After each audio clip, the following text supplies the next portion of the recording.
8월 25일 화요일 가정예배 함께 하시는 여러분 모두에게 하나님께서 복을 주시되 영혼이 잘됨같이 범사가 잘되고 강건하시기를 예수님 이름으로 축복합니다.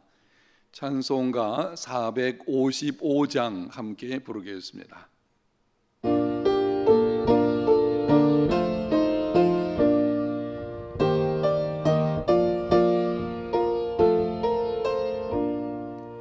주님의 마음을 본받는 자, 그 맘에 평강이 찾아오면 험악한 세상을 이기리니 하늘로부터 임함이로다. 주님의 마음 받아 살면서 그 거룩하심 나도 이루리. 주 모습 내 눈에 안 보이며 그 음성 내 귀에 안 들려도 내 영혼 날마다 주를 만나 신령한 말씀 늘 배우도다. 주님의 마음 본받아 살면서 그 거룩하심 나도 이루리. 가는 길 거칠고 험하여도 내 맘에 불평이 없어짐은 십자가 고난을 이겨내신 주님의 마음 본받음이라. 주님의 마음 본받아 살면서 그 거룩하심 나도 이루리. 주 예수 세상에 다시 오실 그날은 무성도 평화하여 주님의 빛나는 그 영상을 다 함께 보며 주 찬양하리. 주님의 마음 본받아 살면서 그 거룩하심 나도 이루리. 하나님 말씀 마태복음 5장 1절부터 10절 말씀까지 보겠습니다. 예수께서 무리를 보시고 산에 올라가 앉으시니 제자들이 나온지라. 입을 열어 가르쳐 이르시되 심령이 가난한 자는 복이 있나니 천국이 그들의 것이며 애통하는 자는 복이 있나니 그들이 위로를 받을 것이며 온유한 자는 복이 있나니 그들이 땅을 기업으로 받을 것이며 의에 줄이고 목마른 자는 복이 있나니 그들이 배부를 것이며 긍휼히 여기는 자는 복이 있나니 그들이 긍휼히 여김을 받을 것이며 마음이 청결한 자는 복이 있나니 그들이 하나님을 볼 것이며 화평하게 하는 자는 복이 있나니 그들이 하나님의 아들이라 일컬음을 받을 것이며 의를 위하여 박해를 받은 자는 복이 있나니 천국이 그들의 것임이라. 아멘. 오늘은 예수님께서 말씀하신 8가지 복들 가운데 온유한 자에 대하여 말씀드리겠습니다. 5절 말씀을 봅니다. 온유한 자는 복이 있나니 그들이 땅을 기업으로 받을 것이며. 많은 사람들은 온유한 사람은 성공하거나 출세하지 못할 것으로 생각합니다. 생존 경쟁에서 밀려나 무사람의 이용물이 될 것이라고 생각을 합니다. 자기를 주장하고 목소리를 높이고 권리를 주장하는 자가 성공한다고 생각합니다. 그러나 인류 역사를 보면 힘으로 세상을 정복하고 땅을 차지하려고 했던 모든 노력은 실패로 돌아갔습니다. 알렉산더, 나폴레옹, 징기스칸, 시저, 힘으로 세계를 정복하여 대제국을 건설한 유명한 사람들입니다. 그러나 그들의 최후는 언제나 패배였습니다. 그들 가운데 오늘날 인류의 마음에 살아남아서 인류를 지배하는 사람 아무도 없습니다. 단지 역사 속에서 읽혀질 뿐입니다. 그러나 인류 역사의 초라한 모습으로 마구간에서 태어나신 분이 있습니다. 그분은 하나님의 아들의 신분으로 말씀 한마디로 병든 자를 고치셨습니다. 죽은 자를 일으키셨습니다. 귀신들을 쫓아내시고 오병이어를 가지고 5,000명 이상을 먹이셨습니다. 그러나 그분은 그 능력으로 세상을 정복하지 않으셨습니다. 온유하고 겸손하신 모습으로 살아가셨습니다. 죄인들을 대속하기 위하여 자기 몸을 기꺼이 십자가에 내어주시기까지 하셨습니다. 그런데 그분은 오늘날에도 인류의 마음에 살아남아서 전 세계를 지배하고 계십니다. 그분은 예수 그리스도이십니다. 온유한 자가 땅을 차지합니다. 시편 37편 11절을 보면 온유한 자들은 땅을 차지하며 풍성한 화평으로 즐거워하리로다. 땅을 차지한다고 해서 진정한 의미에서 다 차지한 것은 아닙니다. 소유하고 있어도 풍성한 화평으로 즐거워할 수 없다면 그것은 소유하지 못한 것과 다름이 없습니다.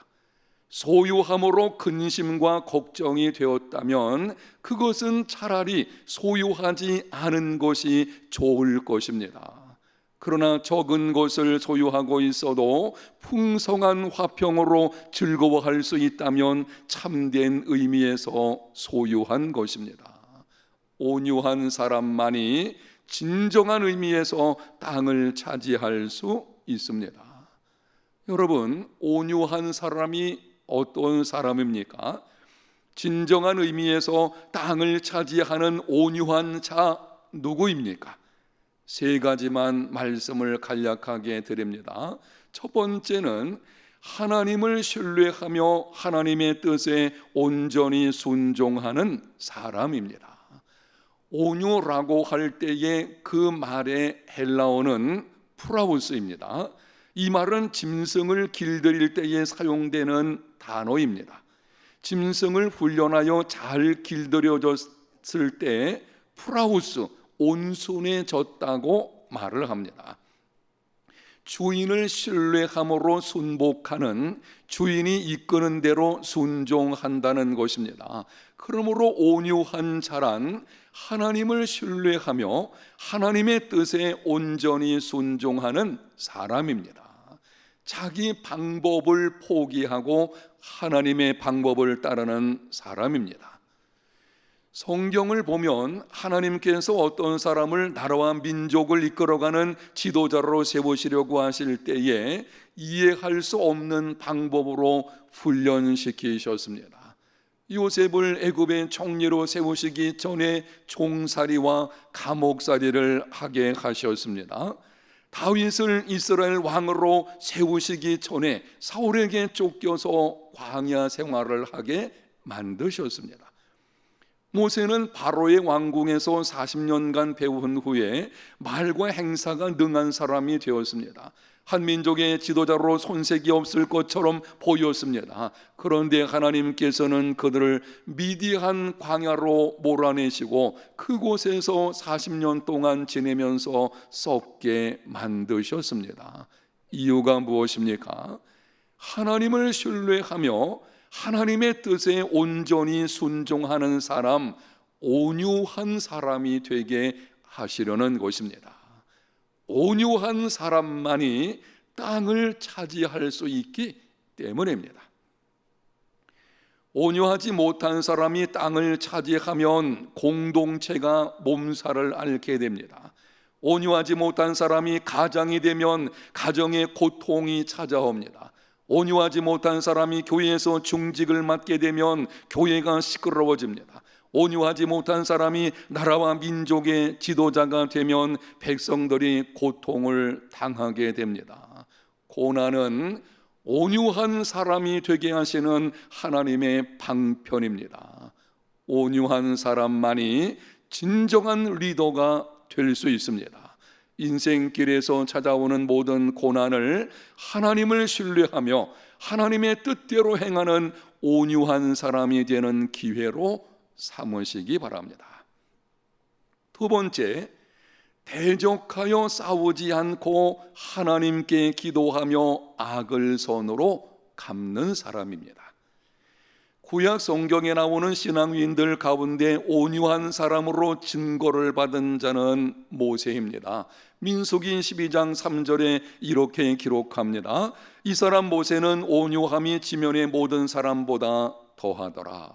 당시 살았던 모든 사람들 중에 가장 온유한 자가 모세였다는 것입니다. 모세가 어떤 모습을 보여주었기에 이런 증거를 받게 된 것입니까? 모세의 일생을 보게 되어 보면 자신을 대적할 때에, 백성들이 자신을 대적하려고 할 때에 그들과 더불어 싸우지 않았습니다. 하나님께 나가서 기도했습니다. 악을 선으로 갚았습니다. 이것이 온유한 사람입니다. 예수님께서도 그렇게 하셨습니다. 예수님은 죄를 범하지 아니하시고 그 입에 거짓도 없으신 분이십니다. 그럼에도 욕을 받으시되 맞대어 욕하지 않으셨습니다. 고난을 당하시되 위협하지 않으셨습니다. 오직 공의로 심판하시는 하나님 아버지께 맡기셨습니다. 오히려 죄인들을 위해 자신을 십자가에 내어 주셨습니다. 악을 선으로 갚으셨습니다. 이것이 온유한 사람입니다. 예수님처럼 하나님을 신뢰함으로 원수 갚는 것을 하나님께 맡기고 하나님의 말씀대로 악을 손으로 갚는 온유한 사람이 되시기 바랍니다. 세 번째, 분노해야 할 때는 반드시 분노하고 분노하지 말아야 할 때는 결코 분노하지 않는 것입니다. 이 사람이 온유한 사람입니다. 예수님은 온유하고 겸손한 분이십니다. 그런데 한 번은 예루살렘 성전에 들어가셔서 장사하는 자들을 다 쫓아내셨습니다. 노끈으로 채찍을 만들어 휘두르시면서 양과 소를 밖으로 내어 쫓으셨습니다. 격한 감정으로 돈 바꾸는 자들의 상을 둘러 엎으셨습니다. 비둘기 파는 자들을 향하여 소리치시면서 나가라고 하셨습니다. 여러분, 이렇게 소리를 치면서 분노로 채찍을 휘두르시는 분을 온유하다고 할 수가 있겠습니까? 여기서 온유가 무엇인지를 배워야 합니다. 온유는 불의를 용납하는 것이 아닙니다. 줏대 없이 이래도 좋고 저래도 좋은 것이 온유가 아닙니다. 주석가 바클레이가 온유가 무엇인지를 이렇게 정의했습니다. 온유란 분노해야 할 때는 반드시 분노하고 분노하지 말아야 할 때는 결코 분노하지 않는 것이다. 분노해야 할 때는 반드시 분노하는 사람, 그러나 분노하지 말아야 할 때에는 결코 분노하지 않는 사람, 이 사람이 온유한 사람입니다. 어느 때에 분노해야 하고 어느 때에 분노하지 말아야 합니까? 예수님께서 분노하신 것을 보면 사람들이 이방인의 뜰에서 장사를 했기 때문입니다. 하나님의 성전은 만민의 기도하는 집입니다. 성전을 보게 되면 몇 구역으로 나누어져 있습니다. 맨 바깥쪽에 이방인들이 뜰이 있습니다. 이방인들이 그곳까지 와서 하나님께 기도할 수 있는 장소입니다. 사람들이 거기서 장사를 하므로 이방인들이 하나님께로 나오는 것이 회방을 받게 된 것입니다. 만민의 기도하는 집을 시장터가 되게 만들어 버렸습니다. 이렇게 다른 사람이 부당한 취급당하는 것을 보고 분노하신 것입니다. 예수님의 분노는 자신의 문제가 아니라 다른 사람의 문제와 관련되어 있습니다. 자신이 억울한 일을 당하고 모욕을 당하고 심지어 죄 없이 십자가에 달릴 때에도 분노하지 않으셨습니다. 자신을 팔아버린 가룟 유다를 향해서도, 십자가에 못 박으라고 소리치는 무리를 향해서도, 자신을 십자가에 못 박는 로마 군병들을 향해서도 분노하지 않으셨습니다. 그러나 다른 사람이 억울한 일을 당하고 다른 사람이 고통을 당하고 다른 사람이 불이익을 당할 때에 분노하셨습니다. 바로 여기에 분노에 대한 규칙이 있습니다. 자신이 모욕이나 억울한 일을 당할 때에는 분노하지 말아야 합니다. 그러나 다른 사람이 억울한 일을 당할 때는 분노할 수 있어야 합니다. 분노의 방향이 바뀌지 말아야 합니다. 오늘 가정 예배 드리는 여러분 모두는 예수님을 닮은 사람, 온유한 사람이 다 되시기를 예수님 이름으로 축복합니다. 하나님 아버지 감사합니다. 우리 해운대제일교회에 속한 모든 성도들 성령의 도우심으로 말미암아 성령께서 강하게 역사하시고 도우심으로 말미암아 온유한 사람들 되게 하여 주시옵소서. 하나님을 신뢰하며 하나님께 전적으로 순종하는 사람, 악을 손으로 갚는 사람, 분노해야 할 때는 반드시 분노하고 그러나 분노하지 말아야 될 때에는 결코 분노하지 않는 사람 되게 하여 주시옵소서. 오늘 하루도 어디서 어떤 모습으로 있든지 믿음으로 승리하는 삶이 우리 모든 성도들의 삶에 이루어지게 하여 주시옵소서. 예수님 이름으로 기도합니다. 아멘.